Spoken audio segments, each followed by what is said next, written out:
Hi, this is Ed Driscoll. Welcome to Silicon Graffiti. Recently, two elderly Army vets were unfortunately attacked in would-be robbery attempts.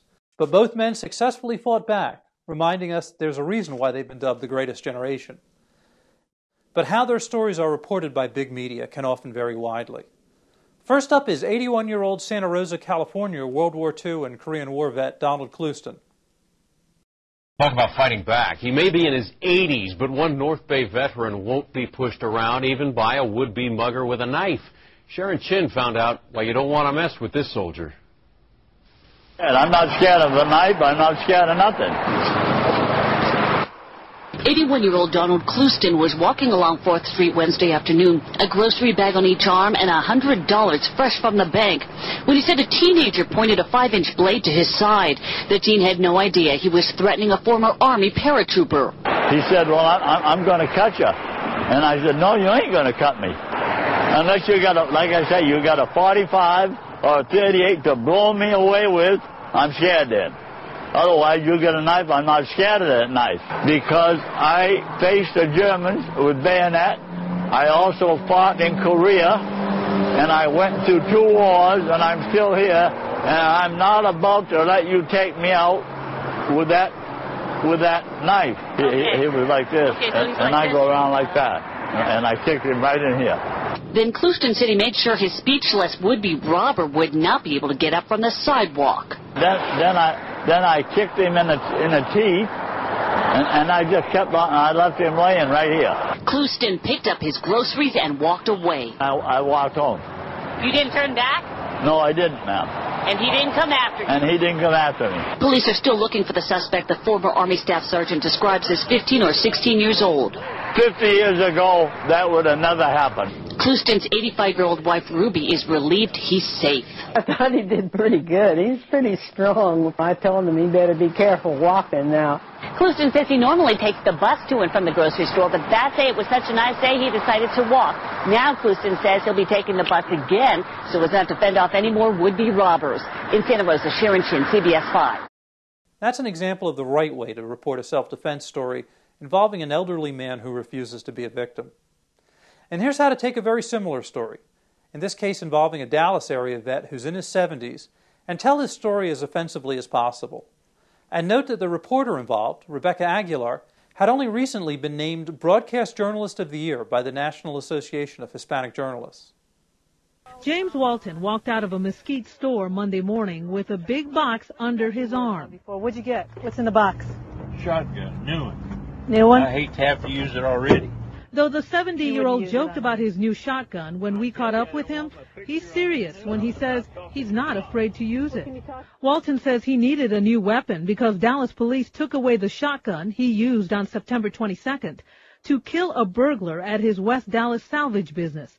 And Sunday, police took Walton's other shotgun after he shot and killed Jimmy Gannons, who police say also broke into his place. Can we talk to you briefly?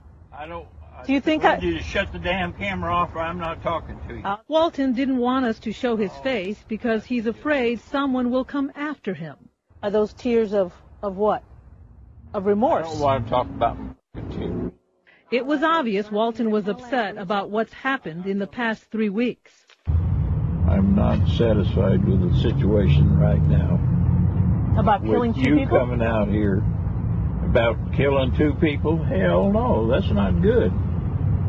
I've never done anything like that in my whole life. Even when I was in the Army, I wasn't exposed to that. Walton says he's owned his salvage business for 35 years and was tired of burglars stealing his tools, cameras, anything they could carry away. Are you a trigger-happy kind of person? Is that what you wanted to do, shoot to kill? No. Okay, so I shot a gun in 45 years until. That's what I wanted the viewers to know. So basically you were scared for your own life? What do you think? Do you think I welcome them guys into my building? When they climb up 8 foot outside and then they got to climb down on the inside? Dallas police say Walton did not break any laws, shooting the men who broke into his business. Okay, bye. Bye. Walton left with his new shotgun. He says he may need it to protect himself again. While the portion of the television news studio that's on camera can seem glamorous, in reality it's the offstage control room and editing bay where so many of the decisions are made which impact what you see on the air. Not by the anchorman, who simply reads the copy handed to him for the most part, but by his producers, writers, and in-the-field reporters. And here's what Liz Stevens and Scott Baker of Breitbart TV had to say. Now, a lot of the controversy is this reporter ends up being suspended by the station, we understand, and we'll talk about the blogs that are discussing this, for the way that she then interacts with the man. And the question becomes, is her tone or the assumptions that she's kind of throw out, are they appropriate? And you can see, I think there's even a close-up at one point of his hand kind of trembling. Now, I know she's here thinking, I've just got a video of this guy buying another shotgun. Clearly, it's a very interesting element. So as a reporter, then, where do you cross the line from trying to get an interview with somebody who doesn't want to talk to you, and when does that become inappropriate?